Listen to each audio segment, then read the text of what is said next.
ਵਾਹਿਗੁਰੂ ਜੀ ਕਾ ਖਾਲਸਾ ਵਾਹਿਗੁਰੂ ਜੀ ਕੀ ਫਤਿਹ। ਸਿੰਘਨਾ ਟੀਵੀ ਤੇ ਮੈਂ ਸੁਖਵਿੰਦਰ ਕੌਰ ਅੱਜ ਦਾ ਪ੍ਰੋਗਰਾਮ ਲੈ ਕੇ ਹਾਜ਼ਰ ਹਾਂ। ਪ੍ਰੋਗਰਾਮ ਦਾ ਸਿਰਲੇਖ ਹੈ ਕੌਮੀ ਹੀਰਿਆਂ ਦਾ ਜ਼ਿੰਦਗੀਨਾਮਾ। ਇਸ ਪ੍ਰੋਗਰਾਮ ਦੇ ਵਿੱਚ ਅਸੀਂ ਕੌਮ ਦੀਆਂ ਵੱਖ-ਵੱਖ ਉੱਘੀਆਂ ਹਸਤੀਆਂ ਦੀਆਂ ਸਵੈ ਜੀਵਨੀਆਂ ਤੁਹਾਡੇ ਨਾਲ ਸਾਂਝੀਆਂ ਕਰਾਂਗੇ। ਤੇ ਪਹਿਲੀ ਸਵੈ ਜੀਵਨੀ ਅਸੀਂ ਸ਼ੁਰੂ ਕੀਤੀ ਹੈ ਪ੍ਰੋਫੈਸਰ ਦਰਸ਼ਨ ਸਿੰਘ ਹੁਣਾਂ ਦੀ, ਬੋਲੇ ਸਾਚ ਮਿੱਥਿਆ ਨਹੀਂ ਰਾਈ। ਇਸ ਦੇ ਪਹਿਲਾਂ ਅਸੀਂ ਤੁਹਾਨੂੰ ਦੋ ਭਾਗ ਪੜ੍ਹ ਕੇ ਸੁਣਾ ਚੁੱਕੇ ਹਾਂ ਤੇ ਅੱਜ ਇਸ ਨੂੰ ਅੱਗੋਂ ਪੜਾਂਗੇ। ਪਰ ਉਸ ਤੋਂ ਪਹਿਲਾਂ ਆਓ ਪ੍ਰੋਗਰਾਮ ਦੀ ਮਿਸ਼ਨ ਸਟੇਟਮੈਂਟ ਸਾਂਝੀ ਕਰ ਲਈਏ। ਭੈ ਕਾਹੂ ਕੋ ਦੇਤ ਨੈ ਪੈਮਾਨਤਾਨ। ਸਵੈ ਜੀਵਨੀ ਦਾ ਅਗਲਾ ਜਿਹੜਾ ਹਿੱਸਾ ਸ਼ੁਰੂ ਹੁੰਦਾ ਹੈ ਉਸ ਦਾ ਸਿਰਲੇਖ ਹੈ ਬਲੂ ਸਟਾਰ ਆਪਰੇਸ਼ਨ। ਇਸ ਵਿੱਚ ਪ੍ਰੋਫੈਸਰ ਦਰਸ਼ਨ ਸਿੰਘ ਜੀ ਲਿਖਦੇ ਨੇ, ਜੂਨ 1984 ਵਿੱਚ ਗੁਰੂ ਅਰਜਨ ਦੇਵ ਜੀ ਦੇ ਸ਼ਹੀਦੀ ਪੁਰਬ ਤੇ ਕੀਰਤਨ ਲਈ ਅਸੀਂ ਕੀਤੇ ਹੋਏ ਬਚਨ ਅਨੁਸਾਰ ਗੁਰਦੁਆਰਾ ਮਾਡਲ ਟਾਊਨ ਜਲੰਧਰ ਪਹੁੰਚੇ। ਸਮਾਗਮ ਸ਼ੁਰੂ ਹੋਣ ਦੇ ਪਹਿਲੇ ਦਿਨ ਹੀ ਗੁਰਦੁਆਰਾ ਸਾਹਿਬ ਦੇ ਨੇੜੇ ਕਿਸੇ ਹਿੰਦੂ ਨੌਜਵਾਨ ਦਾ ਕਤਲ ਹੋ ਗਿਆ। ਕਿਸੇ ਨੇ ਇਹ ਆਖ ਦਿੱਤਾ ਕਾਤਲ ਦੌੜ ਕੇ ਗੁਰਦੁਆਰੇ ਵਿੱਚ ਵੜ ਗਿਆ ਹੈ ਅਤੇ ਸੰਗਤ ਵਿੱਚ ਸ਼ਾਮਲ ਹੋ ਗਿਆ ਹੈ। ਇਉਂ ਸਮਾਗਮ ਦਾ ਮਾਹੌਲ ਖਰਾਬ ਹੋ ਗਿਆ ਤੇ ਪ੍ਰਬੰਧਕ ਵੀ ਪਰੇਸ਼ਾਨ ਹੋ ਗਏ। ਸੋ ਸ਼ਾਮ ਦਾ ਪ੍ਰੋਗਰਾਮ ਰੱਦ ਕਰ ਦਿੱਤਾ ਗਿਆ। ਦੂਜੇ ਦਿਨ ਉਸ ਨੌਜਵਾਨ ਦੇ ਸੰਸਕਾਰ ਸਮੇਂ ਸ਼ਹਿਰ ਦੇ ਹਾਲਾਤ ਹੋਰ ਖਰਾਬ ਹੋਣ ਅਤੇ ਕਰਫਿਊ ਲੱਗਣ ਦੇ ਆਸਾਰ ਬਣ ਗਏ। ਇਸ ਕਰਕੇ ਅਸੀਂ ਵਾਪਸ ਘਰ ਜ਼ੀਰਕਪੁਰ ਚੰਡੀਗੜ੍ਹ ਲਈ ਤੁਰ ਪਏ। ਰਾਤ ਨੂੰ ਸਾਡੇ ਘਰ ਪਹੁੰਚਦਿਆਂ ਤੱਕ ਪੂਰੇ ਪੰਜਾਬ ਵਿੱਚ ਕਰਫਿਊ ਲੱਗ ਚੁੱਕਾ ਸੀ। ਸ੍ਰੀ ਅਕਾਲ ਤਖਤ ਸਾਹਿਬ ਦੇ ਸ੍ਰੀ ਦਰਬਾਰ ਸਾਹਿਬ ਉੱਤੇ ਹਿੰਦੁਸਤਾਨ ਦੀ ਫੌਜ ਨੇ ਤੋਪਾਂ ਤੇ ਟੈਂਕਾਂ ਨਾਲ ਹਮਲਾ ਕਰ ਦਿੱਤਾ। ਸਿੱਖਾਂ ਲਈ ਕੇਵਲ ਸਰਕਾਰੀ ਮੀਡੀਆ ਦੀਆਂ ਕੁਝ ਖਬਰਾਂ ਜਾਂ ਅਫਵਾਹਾਂ ਹੀ ਰਹਿ ਗਈਆਂ ਸਨ। ਪਾਕਿਸਤਾਨੀ ਟੀਵੀ ਤੇ ਰੇਡੀਓ ਦੀ ਫ੍ਰੀਕੁਐਂਸੀ ਜਾਮ ਕਰ ਦਿੱਤੀ ਗਈ ਸੀ। ਹਰ ਪਾਸੇ ਦਹਿਸ਼ਤ ਤੇ ਮਾਤਮੀ ਮਾਹੌਲ ਬਣ ਗਿਆ ਸੀ। ਉਸ ਸਮੇਂ ਕੇਵਲ ਕੁਝ ਕੁ ਲੋਕਾਂ ਨੂੰ ਪਤਾ ਸੀ। ਉਹਨਾਂ ਨੂੰ BBC ਲੰਡਨ ਦੀਆਂ ਖਬਰਾਂ ਤੋਂ ਕੁਝ ਜਾਣਕਾਰੀ ਮਿਲਦੀ ਰਹੀ। ਸਰਕਾਰੀ ਮੀਡੀਆ ਰਾਹੀਂ ਸਿੰਘ ਸਾਹਿਬ ਗਿਆਨੀ ਕਿਰਪਾਲ ਸਿੰਘ ਜੀ ਦੇ ਬੋਲ ਸੁਣਾਏ ਗਏ ਕਿ ਕੋਠਾ ਸਾਹਿਬ ਠੀਕ ਠਾਕ ਹੈ। ਇਉਂ ਹੀ ਨਿਹਾਲ ਸਿੰਘ ਹਰੀਆਂ ਵੇਲਾਂ ਵਾਲਿਆਂ ਦੇ ਕੁਝ ਬੋਲ ਸੁਣਾਏ ਗਏ ਜਾਂ ਫਿਰ ਦਿੱਲੀ ਦੇ ਕੁਝ ਸਰਕਾਰੀ ਝੋਲੀ ਚੁੱਕ ਸਿੱਖਾਂ ਜਥੇਦਾਰ ਰਸ਼ਪਾਲ ਸਿੰਘ ਆਦਿ ਵੱਲੋਂ ਆਪਣੇ ਭਾਸ਼ਣਾਂ ਰਾਹੀਂ ਸਰਕਾਰ ਨੂੰ ਨਿਰਦੋਸ਼ ਸਾਬਤ ਕਰਨ ਦੀਆਂ ਕੋਸ਼ਿਸ਼ਾਂ ਕੀਤੀਆਂ ਜਾਂਦੀਆਂ ਰਹੀਆਂ। ਗਿਆਨੀ ਜੈਲ ਸਿੰਘ ਰਾਸ਼ਟਰਪਤੀ ਅਤੇ ਇੰਦਰਾ ਗਾਂਧੀ ਪ੍ਰਧਾਨ ਮੰਤਰੀ ਦੀ ਦਰਬਾਰ ਸਾਹਿਬ ਫੇਰੀ ਵੀ ਦਿਖਾਈ ਗਈ। ਕਰਫਿਊ ਦੇ ਇਹ 10 ਦਿਨ ਸਿੱਖਾਂ ਨੇ ਬੇਬਸੀ ਦੀ ਹਾਲਤ ਵਿੱਚ ਮਜ਼ਲੂਮ ਕੈਦੀਆਂ ਵਾਂਗ ਬਿਤਾਏ। ਜੇ ਕਿਤੇ ਗੁਰੂ ਅਸਥਾਨਾਂ ਦੀ ਬੇਅਦਬੀ ਸੁਣ ਕੇ ਕਿਸੇ ਪਿੰਡ ਤੋਂ ਜੁਰਅਤ ਨਾਲ ਸਿੱਖ ਸੰਗਤਾਂ ਟਰਾਲੀਆਂ ਭਰ ਦਰਬਾਰ ਸਾਹਿਬ ਦੇ ਦਰਸ਼ਨਾਂ ਲਈ ਤੁਰੀਆਂ ਤਾਂ ਪੰਜਾਬ ਵਿੱਚ ਸੜਕਾਂ ਤੇ ਹਰਲ ਹਰਲ ਕਰਦੀ ਫਿਰ ਰਹੀ ਮਿਲਟਰੀ ਨੇ ਗੋਲੀਆਂ ਮਾਰ ਕੇ ਉਹਨਾਂ ਨੂੰ ਸ਼ਹੀਦ ਕਰ ਦਿੱਤਾ। ਅਖੀਰ 10 ਦਿਨਾਂ ਬਾਅਦ ਕਰਫਿਊ ਖੁੱਲਿਆ। ਕਰਫਿਊ ਕਾਰਨ ਪੰਜਾਬ ਵਿੱਚ ਸਾਰਾ ਮੀਡੀਆ ਬੰਦ ਸੀ। ਜ਼ੀਰਕਪੁਰ ਸ਼ਹਿਰ ਬਾਹਰੋਂ ਹੋਣ ਕਰਕੇ ਅੰਬਾਲੇ ਦੀ ਇੱਕ ਬੱਸ ਦੇ ਸਿੱਖ ਡਰਾਈਵਰ ਨੂੰ ਆਖਿਆ ਹੋਇਆ ਸੀ ਤੇ ਉਹ ਅੰਬਾਲੇ ਤੋਂ ਚੰਡੀਗੜ੍ਹ ਜਾਂਦਿਆਂ ਸਾਨੂੰ ਸੜਕ ਤੇ ਹੀ ਜਨਸੱਤਾ ਅਖਬਾਰ ਦੇ ਜਾਂਦਾ ਸੀ। ਇਉਂ ਸਾਨੂੰ ਕੁਝ ਖਬਰਾਂ ਦਾ ਪਤਾ ਲੱਗਦਾ ਰਹਿੰਦਾ ਸੀ। ਹਾਲਾਂਕਿ ਹਰਿਆਣਾ ਅਤੇ ਹਿਮਾਚਲ ਦੀਆਂ ਖਬਰਾਂ ਅਖਬਾਰਾਂ ਨੂੰ ਵੀ ਪੰਜਾਬ ਦੀਆਂ ਮੁੱਖ ਖਬਰਾਂ ਛਾਪਣ ਤੇ ਪਾਬੰਦੀ ਸੀ। ਕਰਫਿਊ ਖੁੱਲਣ ਦੇ ਅਗਲੇ ਦਿਨ ਚੰਡੀਗੜ੍ਹ ਦੇ ਸੈਕਟਰ 22 ਦੇ ਗੁਰਦੁਆਰੇ ਵਿੱਚ ਰੋਸ ਦੀਵਾਨ ਸੱਜਿਆ। ਹਜ਼ਾਰਾਂ ਦੀ ਗਿਣਤੀ ਵਿੱਚ ਸੰਗਤਾਂ ਇਕੱਠੀਆਂ ਹੋਈਆਂ। ਸਾਰਿਆਂ ਦੇ ਮਨਾਂ ਵਿੱਚ ਜਜ਼ਬੇ ਅਤੇ ਰੋਸ ਦਾ ਭਿਆਨਕ ਤੂਫਾਨ ਸੀ। ਮੈਂ ਵੀ ਆਪਣੇ ਅੰਦਰ ਦੇ ਰੋਸ ਦਾ ਇਜ਼ਹਾਰ ਕੀਰਤਨ ਰਾਹੀਂ ਕੀਤਾ। ਇਸੇ ਦਿਨ ਮੇਰੇ ਅਤੇ ਉਸ ਵਕਤ ਦੇ 15 ਸੈਕਟਰ ਦੇ ਗੁਰਦੁਆਰੇ ਦੇ ਪ੍ਰਧਾਨ ਦੇ ਖਿਲਾਫ ਕੇਸ ਦਰਜ ਹੋ ਗਿਆ। ਸੋ ਇਹ ਸੀ ਬਲੂ ਸਟਾਰ ਆਪਰੇਸ਼ਨ ਬਾਰੇ ਜੋ ਉਹਨਾਂ ਨੇ ਲਿਖਿਆ ਅਗਲੇ ਚੈਪਟਰ ਦੇ ਵਿੱਚ ਸਿੰਘ ਸਾਹਿਬ ਲਿਖਦੇ ਨੇ, ਬੋਲ ਸੁ ਧਰਮੀ ਪੜਿਆ। ਕੁਝ ਦਿਨਾਂ ਬਾਅਦ ਹੀ ਮੈਂ ਕੀਰਤਨ ਪ੍ਰੋਗਰਾਮ ਲਈ ਕਾਨਪੁਰ ਜਾਣਾ ਸੀ। ਉੱਥੇ ਜਾਣ ਤੋਂ ਪਹਿਲਾਂ ਰਾਤ ਨੂੰ ਦਿੱਲੀ ਪਹੁੰਚੇ ਤਾਂ ਪਤਾ ਲੱਗਾ ਕਿ ਸਵੇਰੇ ਗੁਰਦੁਆਰਾ ਨਾਨਕ ਪਿਆਓ ਸਾਹਿਬ ਵਿਖੇ ਗਿਆਨੀ ਸੰਤ ਸਿੰਘ ਮਸਕੀਨ ਕਥਾ ਕਰਨਗੇ। ਕਾਨਪੁਰ ਜਾਣ ਵਾਲੀ ਟ੍ਰੇਨ ਨੇ ਦੇਰੀ ਨਾਲ ਜਾਣਾ ਸੀ ਅਤੇ ਮੈਂ ਗੁਰਦੁਆਰਾ ਸਾਹਿਬ ਵਿਖੇ ਮੱਥਾ ਟੇਕਣ ਲਈ ਚਲਾ ਗਿਆ। ਉੱਥੇ ਸੰਤ ਸਿੰਘ ਮਸਕੀਨ ਜੀ ਦਿੱਲੀ ਦੀ ਸੰਗਤ ਨੂੰ ਸੰਬੋਧਨ ਕਰਕੇ ਆਖ ਰਹੇ ਸਨ, ਦਿੱਲੀ ਵਾਲਿਆਂ ਨੇ ਦੂਜੀ ਵਾਰ ਹੁਣ ਫਿਰ ਗੁਰੂ ਨਾਲ ਗੱਦਾਰੀ ਕੀਤੀ ਹੈ ਤੇ ਇੱਕ ਕਲੰਕ ਖੱਟਿਆ ਹੈ। ਇੱਕ ਵਾਰ ਜਦੋਂ ਦਿੱਲੀ ਵਿੱਚ ਗੁਰੂ ਤੇਗ ਬਹਾਦਰ ਜੀ ਨੂੰ ਸ਼ਹੀਦ ਕਰਕੇ ਆਵਾਜ਼ ਦਿੱਤੀ ਗਈ ਕਿ ਕੋਈ ਇਸ ਦਾ ਸਿੱਖ ਹੈ ਤਾਂ ਸਰੀਰ ਸੰਭਾਲ ਸਕਦਾ ਹੈ, ਉਦੋਂ ਦਿੱਲੀ ਵਾਸੀਆਂ ਨੇ ਮੂੰਹ ਫੇਰ ਲਿਆ। ਤੇ ਅੱਜ ਫਿਰ ਜਦੋਂ ਦਰਬਾਰ ਸਾਹਿਬ ਸ੍ਰੀ ਅਕਾਲ ਤਖਤ ਸਾਹਿਬ ਸਮੇਤ ਸੈਂਕੜੇ ਗੁਰਦੁਆਰਿਆਂ ਤੇ ਗੁਰੂ ਗ੍ਰੰਥ ਸਾਹਿਬ ਦੀ ਬੇਅਦਬੀ ਕੀਤੀ ਗਈ ਹੈ, ਹਜ਼ਾਰਾਂ ਯਾਤਰੂ ਸੰਗਤਾਂ ਸ਼ਹੀਦ ਕੀਤੀਆਂ ਗਈਆਂ, ਤਾਂ ਦਿੱਲੀ ਦੇ ਸਿੱਖਾਂ ਦੀ ਕੋਈ ਮਜ਼ਬੂਤ ਆਵਾਜ਼ ਨਹੀਂ ਬਣੀ, ਬਲਕਿ ਕੁਝ ਲੋਕਾਂ ਨੇ ਸਰਕਾਰ ਨੂੰ ਨਿਰਦੋਸ਼ ਆਖ ਕੇ ਸਰਕਾਰ ਦੀ ਖੁਸ਼ੀ ਪ੍ਰਾਪਤ ਕੀਤੀ ਹੈ। ਇਸੇ ਦੀਵਾਨ ਵਿੱਚ ਮੇਰੇ ਨਾਲ ਮਸਕੀਨ ਜੀ ਦੇ ਨਾਲ ਆਏ ਹੋਏ ਅਤੇ ਮੇਰੇ ਬਚਪਨ ਦੇ ਮਿੱਤਰ ਕੀਰਤਨੀਏ ਭਾਈ ਸਾਹਿਬ ਭਾਈ ਕਲਿਆਣ ਸਿੰਘ ਜੀ ਬੈਠੇ ਹੋਏ ਸਨ, ਜਿਨ੍ਹਾਂ ਨੇ ਬੜੇ ਦਰਦ ਨਾਲ ਮੇਰੇ ਵੱਲ ਵੇਖ ਕੇ ਗੁਰਬਾਣੀ ਦੀ ਇਹ ਤੁਕ ਪੜੀ, ਬੋਲ ਸੁ ਧਰਮੀ ਅੜਿਆ ਮੂਨ ਕਤ ਧਾਰੀ ਰਾਮ।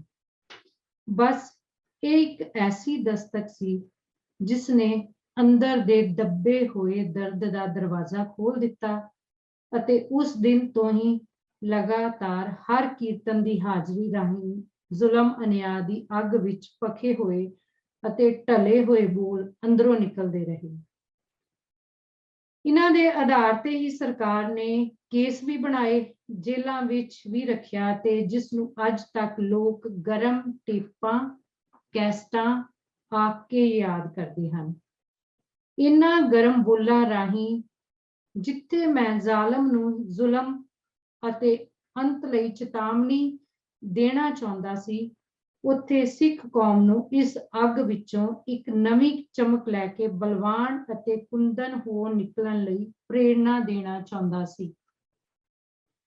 ਦਿੱਲੀ ਵਿੱਚ ਲਗਾਤਾਰ ਜਜ਼ਬਾਤੀ ਅੱਗ ਵਿੱਚ ਢਲੇ ਹੋਏ ਸ਼ਬਦਾਂ ਰਾਹੀਂ ਗਲੀ ਗਲੀ ਮੁਹੱਲੇ ਮੁਹੱਲੇ ਪਹੁੰਚ ਕੇ ਸਿੱਖੀ ਦੇ ਸੁੱਤੇ ਜਜ਼ਬਾਤ, ਕੌਮ ਦੀਆਂ ਹੱਡ ਬੀਤੀਆਂ ਅਤੇ ਬੀਤੇ ਜ਼ੁਲਮ ਦੇ ਲਹੂ ਭਿੱਜੇ ਹਾਲਾਤ ਦੱਸ ਕੇ ਸੁੱਤੇ ਸ਼ੇਰਾਂ ਨੂੰ ਹਲੂਣਾ ਦੇਣ ਦਾ ਕੰਮ ਕੀਤਾ।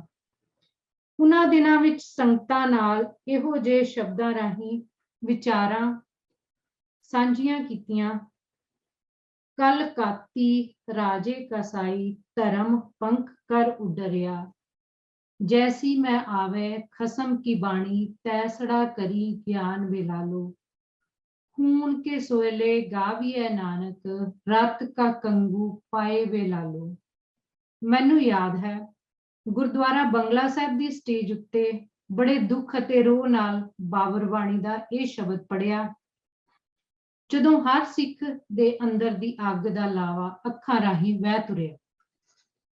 ਇਸੇ ਤਰ੍ਹਾਂ ਗੁਰਦੁਆਰਾ ਮੋਤੀ ਬਾਗ ਸਾਹਿਬ ਵਿਖੇ ਕੀਰਤਨ ਪ੍ਰੋਗਰਾਮ ਵਾਲੇ ਦਿਨ ਰੱਖੜੀ ਦਾ ਦਿਹਾੜਾ ਸੀ।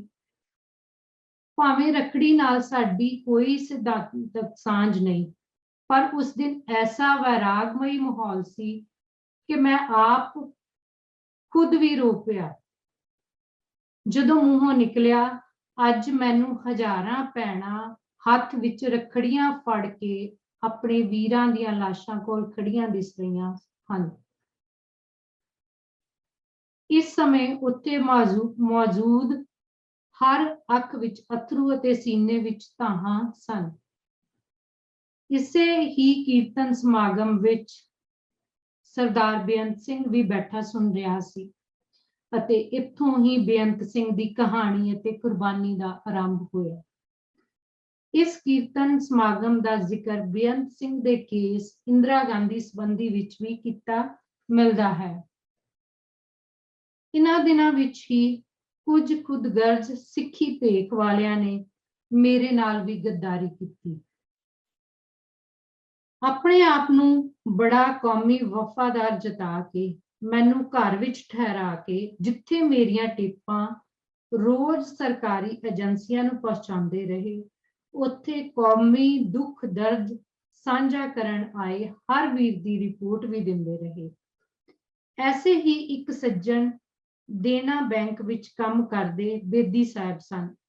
ਮੇਰੇ ਉੱਤੇ ਚੱਲੇ ਦਿੱਲੀ ਕਮੇਟੀ ਵਾਲੇ ਕੇਸ ਵਿੱਚ ਇਹ ਬੇਦੀ ਸਾਹਿਬ ਅਤੇ ਸਰਦਾਰ ਰਸ਼ਪਾਲ ਸਿੰਘ, ਮੈਂਬਰ ਦਿੱਲੀ ਸਿੱਖ ਗੁਰਦੁਆਰਾ ਪ੍ਰਬੰਧਕ ਕਮੇਟੀ ਅਤੇ ਪ੍ਰਧਾਨ ਸ਼੍ਰੋਮਣੀ ਅਕਾਲੀ ਦਲ ਮਾਸਟਰ ਤਾਰਾ ਸਿੰਘ ਸਰਕਾਰੀ ਗਵਾਹ ਸਨ। ਹੁਣ ਅਗਲੇ ਚੈਪਟਰ ਦੇ ਵਿੱਚ ਲਿਖਦੇ ਨੇ, ਜਿਸ ਦਾ ਸਿਰਲੇਖ ਹੈ ਸਰਬੱਤ ਖਾਲਸਾ। ਇਸ ਵਿੱਚ ਸਿੰਘ ਸਾਹਿਬ ਆਖਦੇ ਨੇ, ਬਲੂ ਸਟਾਰ ਆਪਰੇਸ਼ਨ ਤੋਂ ਬਾਅਦ ਸਿੱਖ ਕੌਮ ਦਾ ਸਭ ਤੋਂ ਪਹਿਲਾ ਵੱਡਾ ਇਕੱਠ ਗੁਰਦੁਆਰਾ ਸ਼ਹੀਦਗੰਜ ਬਾਬਾ ਦੀਪ ਸਿੰਘ ਜੀ ਦੇ ਸਥਾਨ ਤੇ ਹੋਇਆ, ਕਿਉਂਕਿ ਉਸ ਵਕਤ ਤੱਕ ਦਰਬਾਰ ਸਾਹਿਬ ਅਜੇ ਮਿਲਟਰੀ ਦੇ ਕਬਜ਼ੇ ਵਿੱਚ ਸੀ। ਜਿਸ ਹਰਿਮੰਦਰ ਸਾਹਿਬ ਦੇ ਦਰਸ਼ਨ ਇਸ਼ਨਾਨ ਦੇ ਸਿੱਖ ਰੋਜ਼ਾਨਾ ਅਰਦਾਸ ਕਰਦਾ ਸੀ ਅਤੇ ਜਿਸ ਸ੍ਰੀ ਅਕਾਲ ਤਖਤ ਸਾਹਿਬ ਦੇ ਅਸਥਾਨ ਨੂੰ ਸਿੱਖੀ ਦਾ ਜੀਵਨ ਕੇਂਦਰ ਮੰਨਦਾ ਸੀ, ਹਿੰਦੁਸਤਾਨ ਦੀ ਸਰਕਾਰ ਵੱਲੋਂ ਸਿੱਖੀ ਦੇ ਉਸ ਕੇਂਦਰ ਨੂੰ ਤੋਪਾਂ ਗੋਲਿਆਂ ਨਾਲ ਢਹਿ ਢੇਰੀ ਕਰ ਦਿੱਤਾ ਗਿਆ ਸੀ। ਇਸ ਤਬਾਹੀ ਬਾਰੇ ਹਜ਼ਾਰਾਂ ਸਿੱਖ ਸੰਗਤਾਂ ਨੂੰ ਸ਼ਹੀਦ ਕਰ ਦੇਣ ਬਾਰੇ ਸੁਣ ਕੇ ਹਰ ਸਿੱਖ ਹਿਰਦਾ ਖੂਨ ਦੇ ਅਥਰੂ ਰੋ ਰਿਹਾ ਸੀ ਅਤੇ ਸਿੱਖ ਨੂੰ ਬਲੂ ਸਟਾਰ ਤੋਂ ਬਾਅਦ ਪਹਿਲੀ ਵਾਰ ਅੰਮ੍ਰਿਤਸਰ ਪੁੱਜਣ ਦਾ ਸੱਦਾ ਦਿੱਤਾ ਗਿਆ ਸੀ। ਸਰਕਾਰ ਹਰ ਕੀਮਤ ਤੇ ਸਿੱਖਾਂ ਦੇ ਇਸ ਇਕੱਠ ਨੂੰ ਰੋਕਣਾ ਚਾਹੁੰਦੀ ਸੀ। ਇਸ ਲਈ ਅੰਮ੍ਰਿਤਸਰ ਨੂੰ ਜਾਂਦੇ ਹਰ ਰਸਤੇ ਤੇ CRPF ਅਤੇ ਪੁਲਿਸ ਦੇ ਨਾਕੇ ਰੋਕਾਂ ਲਾ ਦਿੱਤੀਆਂ ਗਈਆਂ। ਐਸੀਆਂ ਅਫਵਾਹਾਂ ਉਡਾਈਆਂ ਗਈਆਂ ਕਿ ਅੰਮ੍ਰਿਤਸਰ ਪਹੁੰਚਣ ਵਾਲੇ ਸਿੱਖ ਨੂੰ ਗੋਲੀਆਂ ਨਾਲ ਉਡਾ ਦਿੱਤਾ ਜਾਵੇਗਾ। ਪਰ ਧੰਨ ਹੈ ਸਿੱਖ ਦੀ ਸ਼ਰਧਾ, ਪਿਆਰ, ਕੁਰਬਾਨੀ ਦਾ ਜਜ਼ਬਾ, ਜਿਸ ਨੇ ਇਹ ਗੁਰੂ ਵਾਕ ਸੱਚ ਕਰ ਦਿਖਾਇਆ। ਝੱਖੜ ਝਾਂਗੀ ਮੀਂਹ ਵਰਸੇ, ਭੀ ਗੁਰ ਦੇਖਣ ਜਾਈ, ਸਮੁੰਦ ਸਾਗਰ ਹੋਵੇ ਬੋਖਾਰਾ, ਗੁਰ ਸਿੱਖ ਲੰਘ ਗੁਰ ਪੈ ਜਾਈ। ਸੱਚਮੁੱਚ ਇੱਕ ਦਿਨ ਪਹਿਲਾਂ ਤੋਂ ਬਾਰਿਸ਼ ਪੈਂਦੀ ਰਹੀ, ਜਿਸ ਕਾਰਨ ਖੇਤਾਂ ਵਿੱਚ ਪਾਣੀ ਭਰ ਚੁੱਕਾ ਸੀ। ਪਰ ਲੱਖਾਂ ਦੀ ਤਾਦਾਦ ਵਿੱਚ ਸਿੱਖ ਸੰਗਤਾਂ ਸੜਕਾਂ ਤੇ ਨਾਕੇ ਹੋਣ ਕਰਕੇ ਖੇਤੋਂ ਖੇਤੀ ਗੱਡੀਆਂ ਦੇ ਚਿੱਕੜ ਵਿੱਚੋਂ ਸਾਰੀ ਰਾਤ ਸਫ਼ਰ ਕਰਦੀਆਂ ਸ੍ਰੀ ਅੰਮ੍ਰਿਤਸਰ ਪੁੱਜ ਰਹੀਆਂ ਸਨ। ਗੁਰਦੁਆਰਾ ਸ਼ਹੀਦਾਂ ਦੇ ਨੇੜੇ ਲੱਗਦੀ ਵੱਡੀ ਸੜਕ ਦੇ ਦੋਵੇਂ ਪਾਸੇ ਫਿਰ ਨਾਕੇ ਸਨ, ਪਰ ਨਾਲ ਲੱਗਦੀਆਂ ਗਲੀਆਂ ਵਿੱਚੋਂ ਸਿੰਘਾਂ ਨੇ ਆਪਣੇ ਘਰਾਂ ਦੀਆਂ ਦੀਵਾਰਾਂ ਢਾਹ ਕੇ ਗੁਰਦੁਆਰੇ ਨੂੰ ਜਾਣ ਲਈ ਰਾਹ ਬਣਾ ਦਿੱਤੇ ਸਨ। ਇਸ ਵਿੱਚੋਂ ਲੰਘ ਕੇ ਸੰਗਤਾਂ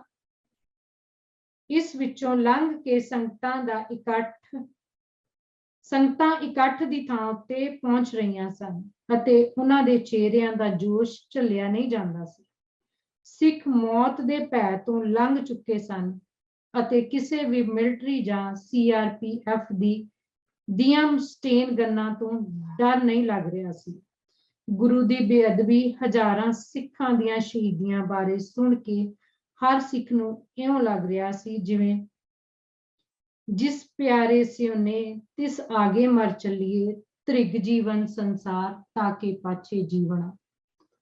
ਦਾਸ ਨੇ ਵੀ ਜ਼ੀਰਕਪੁਰ ਚੰਡੀਗੜ੍ਹ ਤੋਂ ਅੰਮ੍ਰਿਤਸਰ ਜਾਣਾ ਸੀ, ਸੋ ਦਾੜਾ ਚਾੜਿਆ, ਪੈਂਟ ਸ਼ਰਟ ਪਾਈ, ਸਿੰਘਣੀ ਨੂੰ ਨਾਲ ਲਿਆ ਤੇ ਗੁਆਂਢੀ ਮਲਕੀਅਤ ਸਿੰਘ ਦਾ ਪੁੱਤਰ ਜੋ ਕਿ ਕੇਸਾਂ ਦੀ ਬੇਅਦਬੀ ਕਾਰਨ ਸਿੱਖ ਨਹੀਂ ਲੱਗਦਾ ਸੀ, ਉਸਨੂੰ ਡਰਾਈਵ ਕਰਨ ਵਾਸਤੇ ਲੈ ਗਿਆ। ना ही मैं अपनी इनकम टैक्स की फाइल चुक लई, ये कहन लई कि मैं इनकम टैक्स की तारीख उत्ते जा रहा हाँ। इउं कह के असी कई नाकियां तो लंघदे गए। राह विच भी ये देखा कि बहुत ही थाई CRPF ने सिख जोश ਅਤੇ ਖਾੜਕੂਆਂ ਵੱਲੋਂ ਸੰਭਾਵੀ ਹਮਲਿਆਂ ਦੇ ਡਰ ਤੋਂ ਪੰਜਾਬ ਪੁਲਿਸ ਦੇ ਸਿਪਾਹੀਆਂ ਨੂੰ ਹੀ ਅੱਗੇ ਖੜਾ ਕੀਤਾ ਹੋਇਆ ਸੀ ਤੇ ਆਪ ਪਿੱਛੇ ਖੜੇ ਸਨ। ਸਿੱਖਾਂ ਉੱਤੇ ਤਾਜ਼ੇ ਵਾਪਰੇ ਜ਼ੁਲਮ ਦਾ ਅਜੇ ਪੰਜਾਬ ਦੇ ਸਿੱਖ ਸਿਪਾਹੀਆਂ ਦੇ ਮਨਾਂ ਉੱਤੇ ਡੂੰਘਾ ਅਸਰ ਸੀ, ਸੋ ਉਹ ਠੀਕ ਆਖ ਕੇ ਬਹੁਤਿਆਂ ਨੂੰ ਲੰਘਾਈ ਜਾ ਰਹੇ ਸਨ ਅਤੇ ਬਹੁਤੇ CRPF ਵਾਲੇ ਪੰਜਾਬੀ ਬੋਲੀ ਵੀ ਨਹੀਂ ਸਮਝਦੇ ਸਨ। ਇੱਕ ਨਾਕੇ ਉੱਤੇ ਮੇਰੇ ਨਾਲ ਵੀ ਐਸਾ ਹੀ ਹੋਇਆ। ਮੈਨੂੰ SHO ਨੇ ਆਖਿਆ, ਸਰਦਾਰ ਜੀ ਸਾਨੂੰ ਪਤਾ ਹੈ ਕਿ ਤੁਹਾਡੀ ਕਿਹੜੀ ਇਨਕਮ ਟੈਕਸ ਦੀ ਤਰੀਕ ਹੈ, ਤੁਸੀਂ ਜਾਓ। ਇਸ ਤਰ੍ਹਾਂ ਅਸੀਂ ਅੰਮ੍ਰਿਤਸਰ ਪੁੱਜੇ। ਮੇਰੇ ਤੋਂ ਪਹਿਲਾਂ ਗਿਆਨੀ ਸੰਤ ਸਿੰਘ ਜੀ ਮਸਕੀਨ ਪੁੱਜੇ ਹੋਏ ਸਨ। ਗੁਰਦੁਆਰਾ ਸ਼ਹੀਦਾਂ ਦੇ ਮੁੱਖ ਗੇਟ ਉੱਪਰ ਵਾਲੇ ਕਮਰੇ ਵਿੱਚ ਸਿੰਘ ਸਾਹਿਬ ਅਤੇ ਸ਼੍ਰੋਮਣੀ ਕਮੇਟੀ ਦੇ ਐਕਟਿੰਗ ਪ੍ਰਧਾਨ ਸਰਦਾਰ ਰਜਿੰਦਰ ਸਿੰਘ ਧਾਲੀਵਾਲ ਦੀ ਪ੍ਰਬੰਧਕੀ ਦਫ਼ਤਰ ਦੇ ਵਿੱਚ ਸਨ। ਗੇਟ ਦੇ ਖੱਬੇ ਪਾਸੇ ਨਾਲ ਲੱਗਦੇ ਕਮਰੇ ਵਿੱਚ ਸੰਤ ਸਿੰਘ ਮਸਕੀਨ ਜੀ ਬੈਠੇ ਸਨ, ਜਿੱਥੇ ਮੈਂ ਜਾ ਕੇ ਉਹਨਾਂ ਨੂੰ ਮਿਲਿਆ।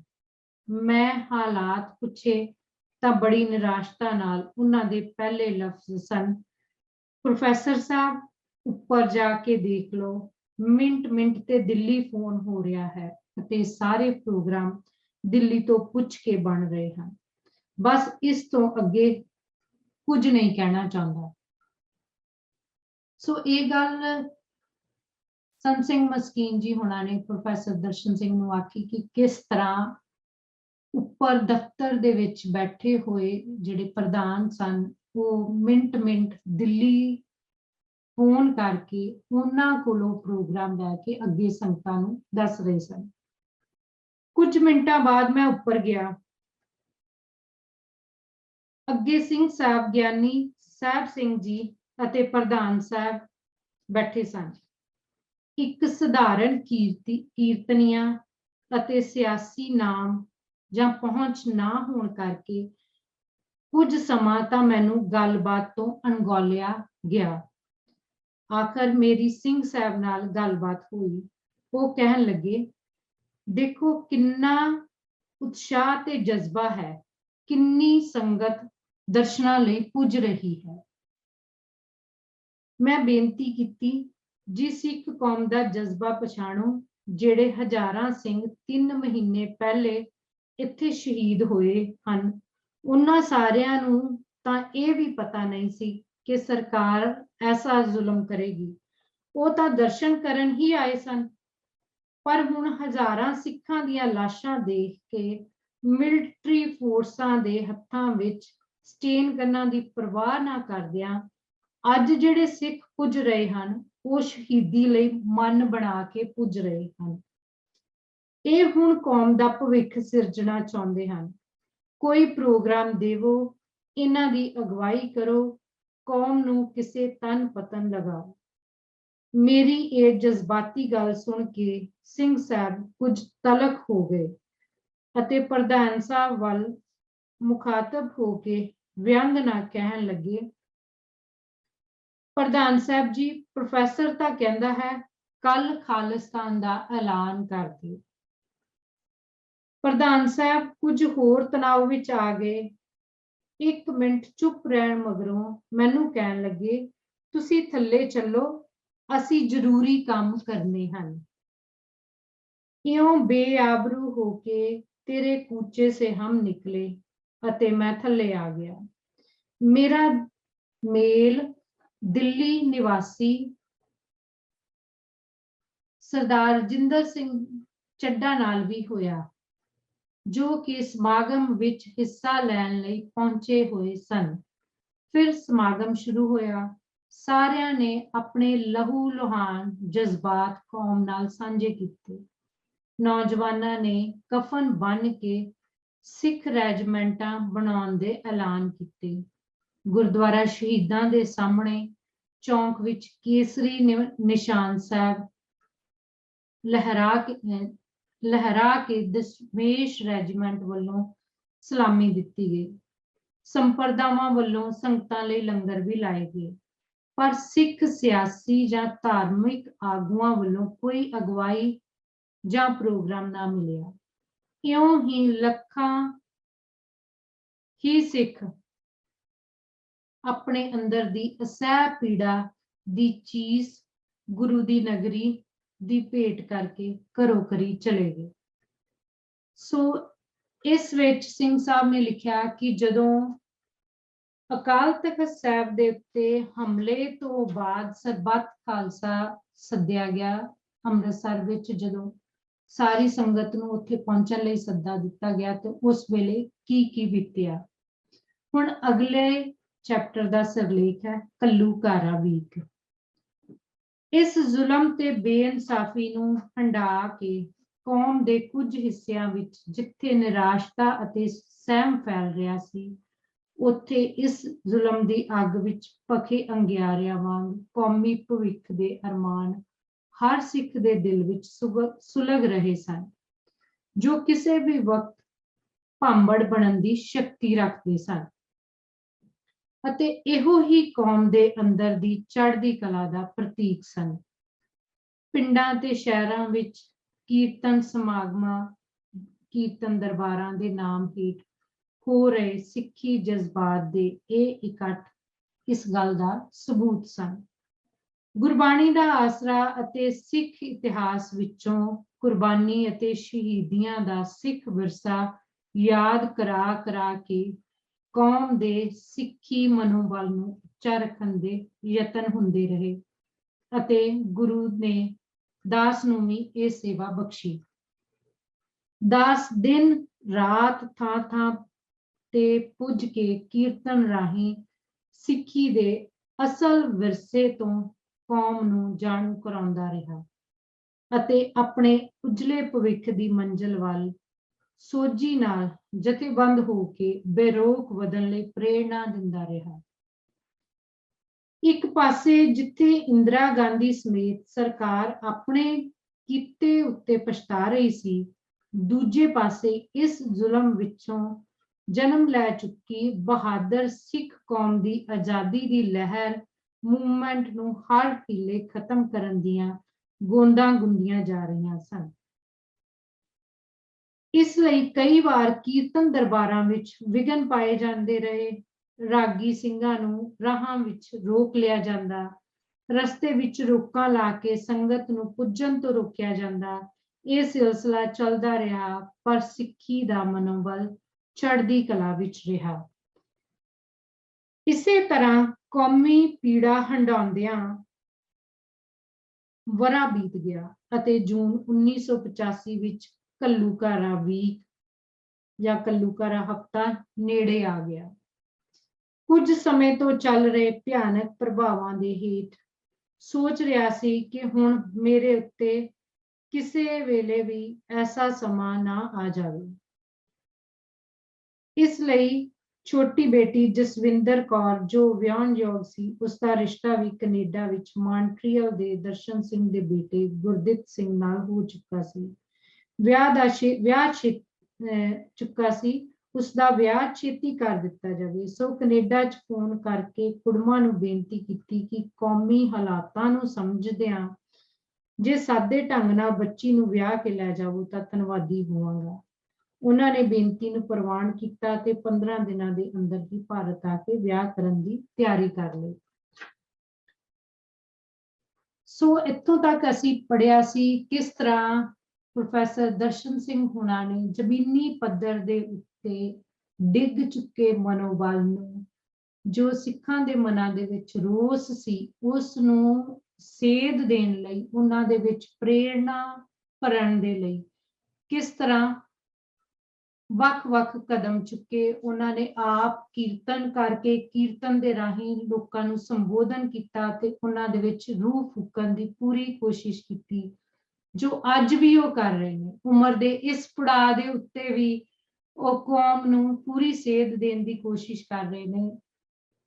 ਸੋਸ਼ਲ ਮੀਡੀਆ ਰਾਹੀਂ ਜਾਂ ਲਿਖ ਕੇ ਫੇਸਬੁੱਕ, WhatsApp, ਉਸ ਹਰੇਕ ਮਾਧਿਅਮ ਨੂੰ, ਸੋਸ਼ਲ ਮੀਡੀਆ ਦੇ ਹਰੇਕ ਮਾਧਿਅਮ ਨੂੰ ਵਰਤ ਕੇ ਕੌਮ ਦੇ ਵਿੱਚ ਹੋ ਰਹੇ ਜਿਹੜੀ ਵੀ ਗੱਲ ਦਾ ਨਿਗਾਰ ਹੁੰਦਾ ਉਸ ਦੇ ਉੱਪਰ ਉਹ ਟਿੱਪਣੀ ਕਰਕੇ ਉਸ ਨੂੰ ਸੋਧਣ ਦੀ ਪੂਰੀ ਕੋਸ਼ਿਸ਼ ਕਰਦੇ ਨੇ, ਤਾਂ ਜੋ ਨੌਜਵਾਨਾਂ ਨੂੰ, ਬੱਚੇ ਬੱਚਿਆਂ ਨੂੰ ਗਲਤ ਪਾਸੇ ਜਾਣ ਤੋਂ ਰੋਕਿਆ ਜਾ ਸਕੇ ਤੇ ਗੁਰਸਿੱਖ ਦੇ ਵਾਲਾ ਜੀਵਨ ਜੀਉਣ ਲਈ ਪ੍ਰੇਰਿਆ ਜਾ ਸਕੇ।